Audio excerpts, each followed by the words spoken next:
Hello my dear students. आज हम करेंगे एनसीईआरटी एग्जाम्पलर के एमसीक्यूज। आपने अपनी नोटबुक और पेन आपके पास होना चाहिए और आपने पहले खुद ट्राई करना है। पहले स्टेटमेंट को पढ़ो। फर्स्ट की स्टेटमेंट आपने रीड की, आपने खुद ट्राई करना है। वीडियो को पॉज कर देना है। अगर नहीं समझ आया तो फिर आपने वीडियो में से सोल्यूशन देखना है। हाँ जी। Sum number 1, AD is diameter of circle, AB is कोड। AD डायमीटर है और AB एक कोड है। डायमीटर सर्कल के बिल्कुल सेंटर से पास करेगा। यहां हमें AD डायमीटर गिवन है। AB कोड है। कोड क्या होता है? Line segment joining any two points on boundary of circle. AB एक कोड है, यानी A से पास करती हुई हमें एक कोड बनानी है। नीचे भी बना सकते हो, ऊपर भी बना सकते हो। हमें AB एक कोड बनानी है। हमने ये कोड एक बना ली, AB। नेक्स्ट हमें बोला है find the distance of AB from the centre of circle. हमें AB का डिस्टेंस सेंटर से फाइंड करना है। कभी भी एक पॉइंट और लाइन के बीच में डिस्टेंस फाइंड करना हो तो हमें परपेंडिकुलर ड्रॉ करना पड़ेगा, यानी हम परपेंडिकुलर डिस्टेंस फाइंड करेंगे। ये हमने परपेंडिकुलर ड्रॉ किया इस पर OM AB। अब आपके पास AD डायमीटर की जो लेंथ है वो 34 है। AD 34 है तो आपके पास रेडियस AO कितनी आ जाएगी? AO आपके पास 17 हो जाएगा, रेडियस हाफ हो जाएगी। अब देखो AB है 30, AB 30 है तो perpendicular from centre bisect the code. होती है ना ये थ्योरम कि perpendicular from centre bisect the code. तो AM कितना आ जाएगा आपके पास? 30 का हाफ 15 आ गया। अब हमें OM फाइंड करना है तो आप पाइथागोरस थ्योरम लगाओ। कौन सी ट्राइंगल में लगाओगे? Triangle OMA। हाइपोटेन्यूज 90 के सामने 17, बेस हो गया 15 और आपने OM कैलकुलेट करना है। 17 स्क्वायर 289, ये 225 माइनस करोगे तो कितना आएगा? 64। तो OM आपके पास 8 सेंटीमीटर आ जाएगा। यही हमें फाइंड करना था। Next OA is equal to 5 centimetre. OA आपके पास 5 सेंटीमीटर गिवन है, AB 8, OD perpendicular to AB, ये परपेंडिकुलर है AB पर। देन फाइंड CD, CD हमें फाइंड कर। Perpendicular from centre bisect the कोड। अगर ये परपेंडिकुलर है तो ये इसे हाफ हाफ कर देगा, ये हो गया AC4। तो आप ट्राइंगल OCA में पाइथागोरस थ्योरम लगाओगे तो पाइथागोरस थ्योरम जब हम अप्लाई करेंगे, देखो h square is equal to b square plus p square. Hypotenuse 5 हो गया, बेस 4 आ गया, तो परपेंडिकुलर OC कितना आ जाएगा? 25 माइनस 16 9, तो OC आपके पास 3 सेंटीमीटर आ। अब देखो OC 3 सेंटीमीटर आ चुका है, OD जो है वो रेडियस ही तो है, तो OD रेडियस है वो किसके इक्वल होगा? OA के इक्वल ही होगा, 5 सेंटीमीटर। देन हमें फाइंड क्या करना है? CD। तो OD minus OC, OD 5, OC 3, 2 centimetre answer. AB 12 centimetre, BC 16 centimetre, AB perpendicular BC। Then find the radius of circle passing through ABC। आपको क्या गिवन है? देखो AB 12 सेंटीमीटर। हम पहले एक बार बनाते हैं ऐसे ही रफ फिगर। AB 12 और BC आपके पास है 16। AB 12 है और BC है आपके पास 16। अब हमें क्या बोला है उसने? Find the radius of circle passing through ABC। ये एंगल 90 डिग्री है। अब आपको पता है सर्कल में जो है सेमी सर्कल का एंगल कितना होता है? Angle in semi circle is 90 degree. Semi circle का एंगल कितना होता है? 90 डिग्री। तो यहां से आपको आइडिया आ जाना चाहिए कि जो AC है ये क्या बनेगा? ये यहां से ऐसे सर्कल पास करेगा ABC से, तो AC जो है वो क्या बनेगा? डायमीटर बनेगा, तभी एंगल इन सेमी सर्कल की प्रॉपर्टी यूज होगी। तो इट मीन्स ये ए बी सी कैसे लाई करेंगे, ये यहां ऐसे लाई करेंगे। ये हो गया जैसे ए बी, ये हो गया हमारा बी सी, और ये हमारा ऐसे ये डायमीटर हो जाएगा। जो हाइपोटेन्यूज है ये क्या बन जाएगा, डायमीटर बन जाएगा। A B C. अब ये 12 है, ये 16 है। पाइथागोरस थ्योरम लगाओ, H square is equal to B square plus P square. 256 plus 144 कितना आ जाएगा, ये 400। तो आपके पास जो AC है यानी हाइपोटेन्यूज है वो आ गया 20। तो AC 20 आ गया। AC डायमीटर है तो आपको रेडियस फाइंड करनी है। रेडियस कैसे फाइंड होएगी, उसका हाफ कर दोगे, तो हाफ करके कितना आ जाएगा, 10 centimetre. Next, in figure angle A B C, यहां है ये एंगल ए बी सी, ये है 20 डिग्री, और हमें फाइंड करना है एंगल ए ओ सी। देखो ए बी सी, ये एंगल 20 है और हमें angle A O C centre वाला एंगल फाइंड करना है। तो angle subtended by an arc at center is double of the angle subtended by arc in remaining part। तो सेंटर वाला आर्क कौन सी है, ये वाली माइनर आर्क AC। सेंटर पर एंगल AOC बना रही है और रिमेनिंग पार्ट में ABC, तो सेंटर वाला एंगल डबल होता है। तो एंगल AOC कितना आ जाएगा, double of angle ABC 40 degree. Number 5, AOB is diameter of the circle. AOB diameter है, AC आपके पास BC के इक्वल गिवन है। हमें एंगल CAB कैलकुलेट करना है। अब देखो सबसे पहले एंगल ACB कितना होगा, 90 डिग्री। क्यों होगा, angle in semi circle.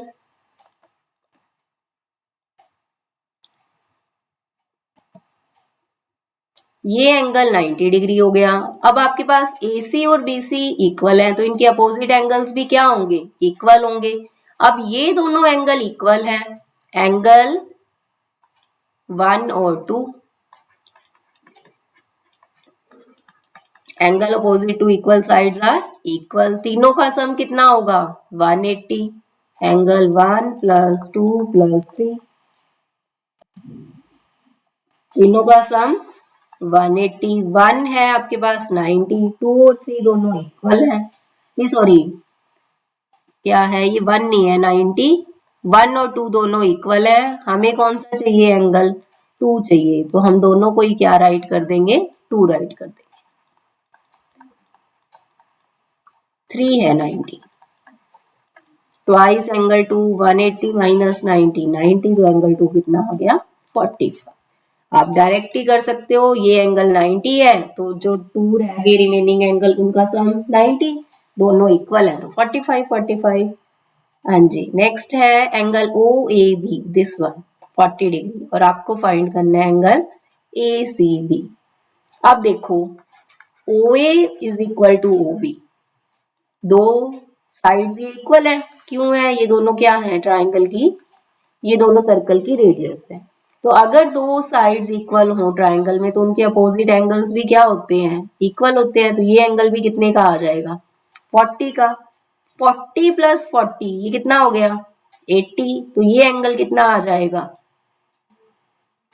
40 plus 40 80 हो गया। तो एंगल AOB कितना आ जाएगा, 180 में से 80 माइनस करोगे तो 100। अब एंगल AOB जब 100 आ गया तो एंगल ACB क्या होगा, उसका हाफ होगा।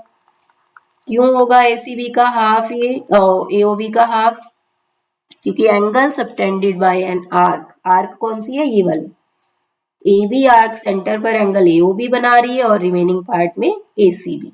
तो रिमेनिंग पार्ट वाला एंगल हाफ होता है सेंटर वाले एंगल का। तो ये एंगल कितना आ जाएगा, 50 डिग्री।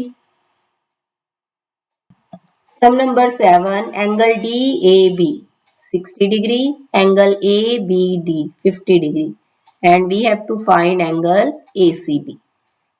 देखो सेम सम एनसीईआरटी में भी है, ट्राइंगल डीएबी में अगर एंगल सम प्रॉपर्टी लगाओगे 60 प्लस 50, 60 प्लस 50 110, तो ये थर्ड वाला एंगल कितने का आ जाएगा, एंगल ए डी बी कितना हो जाएगा, ये 70 हो जाएगा। एंगल सम प्रॉपर्टी 60 प्लस 50 110, तो थर्ड कितने का आ जाएगा, एंगल सम प्रॉपर्टी से 180 में से 110 माइनस किया 70। अब एंगल ए डी बी और एंगल ए सी बी क्या होंगे, इक्वल होंगे। क्यों होंगे, angle in same segment are equal. जो सेम सेगमेंट के एंगल्स होते हैं वो क्या होते हैं, इक्वल होते हैं। एंगल ए डी बी और एंगल देखो ए डी बी, ए से स्टार्ट होके सर्कल की बाउंड्री पर डी बी, फिर वहां अगले में ए से स्टार्ट हुआ, सर्कल की बाउंड्री सी पॉइंट तक गया, देन फिर बी। एडीबी और एसीबी क्या होंगे, इक्वल होंगे।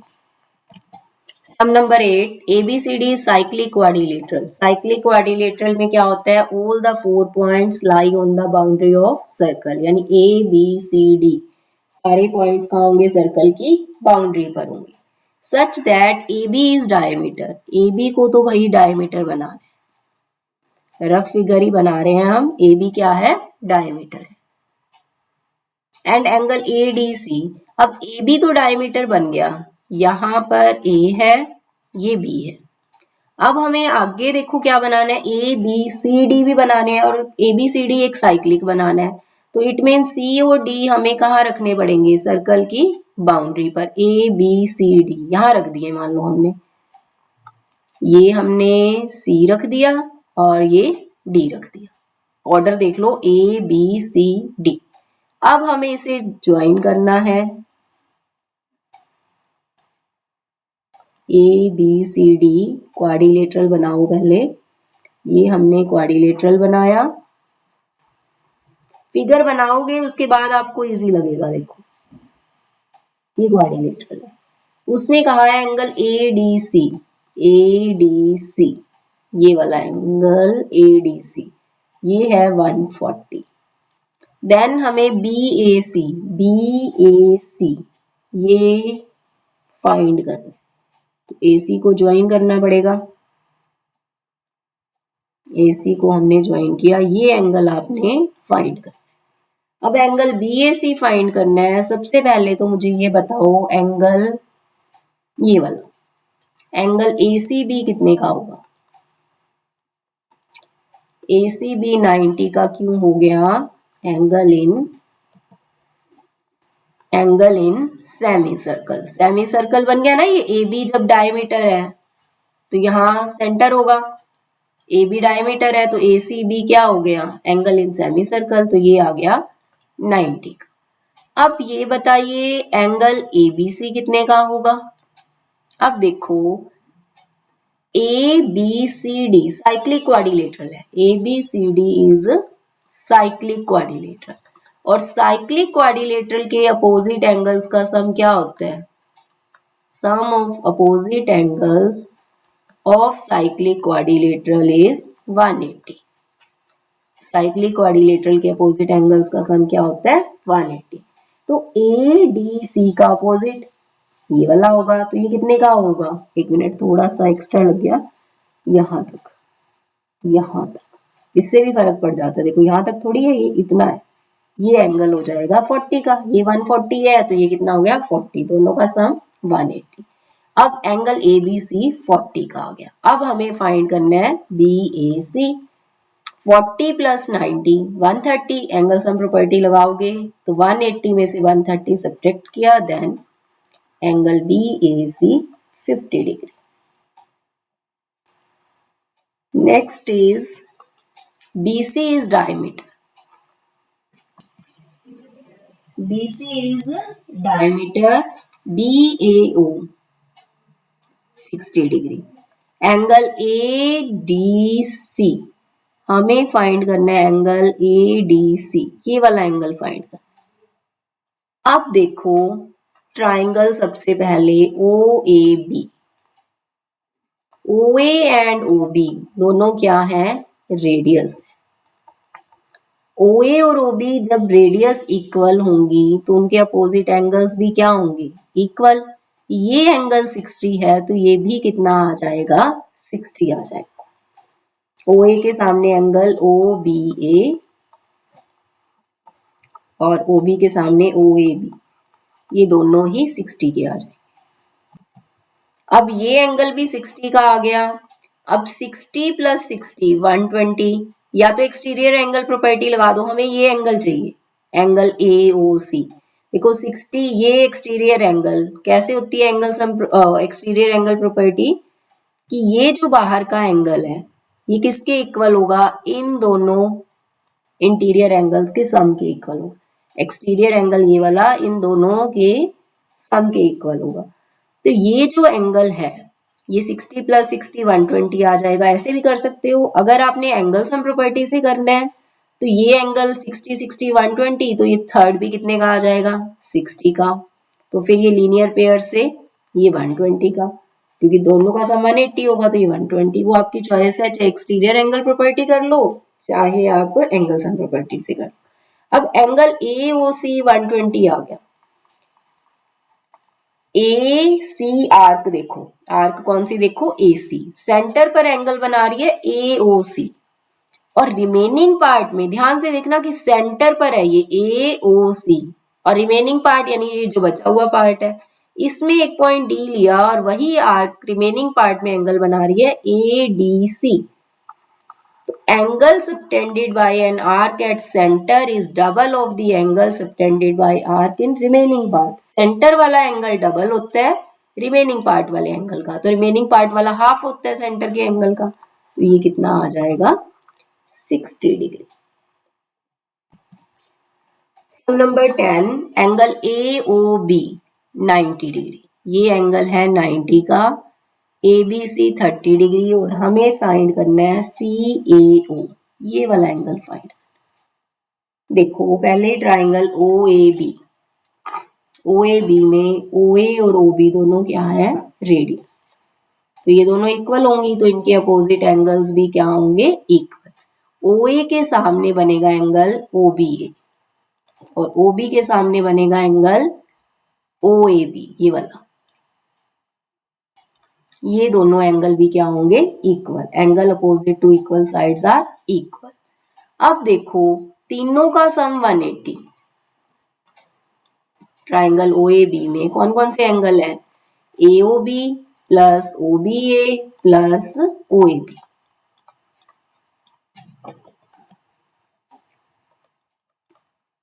वन 180 सम है, AOB 90 का है और दोनों ये इक्वल है, दोनों को OAB लिख सकते हो, ट्वाइस OAB हो जाएगा। ट्वाइस OAB किसके इक्वल आ गया, 180 माइनस 90 का, तो OAB कितना आ गया, 45 डिग्री। अब ये एंगल OAB ये 45 आ गया हमारे पास, ठीक है। अब देखो कौन सी ट्राइंगल देखोगे, अब CAB ट्राइंगल में हमें एक एंगल 30 का दे रखा है CBA, और एंगल AOB 90 है, तो एंगल ACB कितना होगा। देखो AOB अगर 90 है, AB आर्क देखो, AB आर्क सेंटर पर एंगल बना रही है AOB 90 का, और रिमेनिंग पार्ट में ACB। देखो कुछ बच्चे इन दोनों को एंगल इन सेम सेगमेंट ले जाते हैं, AOB और ACB को। अब ये देखो ये O पॉइंट सेंटर है, तो ये सेंटर वाला एंगल है और ये रिमेनिंग पार्ट वाला, तो एंगल ACB तो क्या हो जाएगा, एंगल AOB का हाफ हो जाएगा। Angle subtended by an arc at center is double of the angle subtended by same arc in remaining part। तो ये एंगल जब 45 आ गया, ये 30, 45 प्लस 30 75, तो ट्राइंगल CAB में जब एंगल सम प्रॉपर्टी लगेगी तो एंगल CAB कितने का आएगा, कौन सी ट्राइंगल में एंगल सम प्रॉपर्टी, CAB में जब हम एंगल सम प्रॉपर्टी लगाएंगे तो 180 माइनस 75 कितना हो गया, ये 105 का आ गया। अब एंगल CAB 105 है और हमें बताना है CAO, तो CAB में से OAB क्या कर दोगे, सब्ट्रैक्ट कर दो। तो ये हमारे पास आ गया 60 degree. AB and CD are two equal chords of a circle with center O. AB and CD दोनों equal chords है, center O है। OP and OQ are perpendiculars, ये perpendiculars है AB and CD पर। OP भी perpendicular है और OQ भी, और एंगल POQ 150, और हमें फाइंड करना है APQ। सबसे पहले देखो ABCD के इक्वल है, ये गिवन है। तो अगर कोड्स इक्वल होती हैं तो उनके परपेंडिकुलर डिस्टेंस भी क्या होते हैं, सेंटर से इक्वल होते हैं। OP भी OQ के क्या होगा, इक्वल होगा। इसका reason, equal chords are equidistant from the centre. अगर कोड्स इक्वल है तो उनके सेंटर से डिस्टेंस भी क्या होंगे, इक्वल होंगे। अब ट्राइंगल OPQ में देखो, OP OQ के इक्वल है तो इनके अपोजिट एंगल्स भी क्या होंगे, इक्वल। एक एंगल 150 का, तो जो बचे हुए दो हैं OPQ और OQP इक्वल हो गए। क्यों इक्वल हो गए, क्योंकि OP किसके इक्वल था, OQ के, तो ये एंगल भी इक्वल हो गए। अब ये 150 का था और ये दोनों का सम 30, तो दोनों कितने कितने के आ जाएंगे, 15 15 के आ जाएंगे। MCQ है इसलिए मैं शॉर्ट में बता रही हूँ, आपने अगर 3 मार्क्स में आता है तो सारे स्टेप्स लिखने हैं। अब ये एंगल हमारे पास 15 का आ गया OPQ, और OPA कितने का है, 90 का है। क्यों है, क्योंकि OP परपेंडिकुलर है AB पर। OPA 90 का है और OPQ ये आ गया 15 का। तो APQ कैसे फाइंड करेंगे, OPA में से क्या करेंगे, OPQ सब्ट्रैक्ट कर देंगे। 90 माइनस 15 75 डिग्री। आपने बेटा सारे MCQs को खुद सॉल्व करके देखना है, सिर्फ वीडियो को देखने से कुछ नहीं होगा, खुद आपने सॉल्व करके देखने हैं, तभी आपको अच्छे से समझ आएंगे। Thanks for watching, thank you so much, all the best.